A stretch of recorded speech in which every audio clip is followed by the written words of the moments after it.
Hi అండి. అందరికీ నమస్కారం. Welcome back to my channel. ఈ వీడియోలో ఇప్పుడైందని వార్త అండి. పార్టీలో విభేదాలైతే వచ్చాయి. చంద్రబాబు మరియు పవన్ కళ్యాణ్ మధ్య పూర్తి వివరాలను ఈ వీడియోలో తెలుసుకుందాము. వీడియోలోకెళ్ళే ముందు వీడియోకైతే ఒక లైక్ చేయండి ఫ్రెండ్స్. అలాగే కొత్తగా మన ఛానల్ చూస్తున్నవారు దయచేసి అయితే సబ్స్క్రైబ్ చేసుకోండి. దీని ద్వారా నేను చేసే ప్రతి ఒక్క వీడియో మీ వరకు రీచ్ అవుతుంది. ఇంకా ఆలస్యం చేయకుండా వీడియోలోకైతే వెళ్ళిపోదాము. ఫ్రెండ్స్, రాష్ట్రంలో నామినేటెడ్ పోస్టుల భర్తీకి ఈ భర్తీ చేసేదానికి టీడీపీకి సవాల్‌గా మారిందిప్పుడు. ఎందుకంటే ఎమ్మెల్యే టికెట్ దక్కని ఆశావహులకు తగిన స్థానం కల్పిస్తానని ముఖ్యమంత్రి చంద్రబాబు నాయుడు ప్రకటించిన విషయం తెలిసిందే. ఈ క్రమంలో ఎమ్మెల్యే టికెట్ దక్కని వారితో పాటుగా మంత్రి పదవులు దక్కని కొందరు సీనియర్ నేతలు సైతం గూడా నామినేటెడ్ పదవుల కోసమైతే పట్టుపడుతున్నట్టు సమాచారము.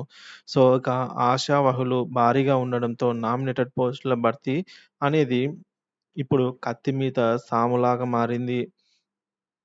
ఈసారి నామినేటెడ్ పదవుల్లో బీసీలకు పెద్దపీట వేయాలని టీడీపీ అధిష్టానం భావిస్తున్నట్లు సమాచారము. సామాజిక సమీకరణాలతో పాటుగా సీనియారిటీ, అలాగే పార్టీకి విజేత యువతకు పెద్దపీట వేయడానికి ప్రణాళికలు అయితే సిద్ధం చేశారు టీడీపీ అధిష్టానం.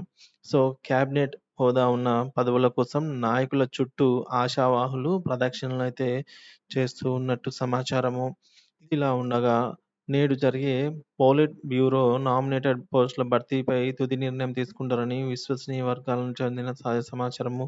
ఇప్పటికే కూటమిలో భాగంగా కీలక నామినేటెడ్ పోస్టులు కావాలని జనసేన అయితే ఇక్కడ డిమాండ్ చేస్తోంది.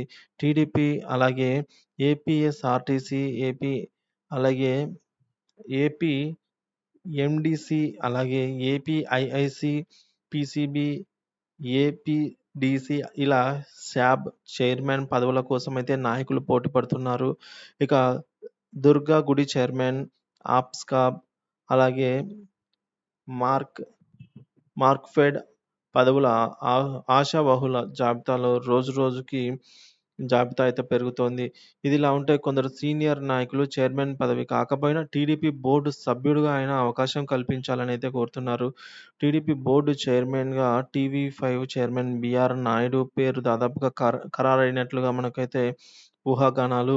ఇక తెలంగాణ నుంచి ఇద్దరు నాయకులు టీడీపీ బోర్డు సభ్యులుగా వచ్చే అవకాశం కల్పించాలనే ఆలోచనలో ఉన్నట్టు సమాచారం టీడీపీ. వీరితో పాటుగా ఎన్‌సీబీసీ చైర్మన్‌గా అయితే తెలంగాణ నుంచి ఒక అధికారిని వారికైతే అవకాశం ఇస్తున్నట్లుగా తెలుస్తోంది. మొత్తానికి చూసుకున్నట్లయితే ఉన్న పదవుల కోసం అయితే హోరాహోరీగా అయితే పోటీ జరుగుతున్నట్టు తెలుస్తోంది.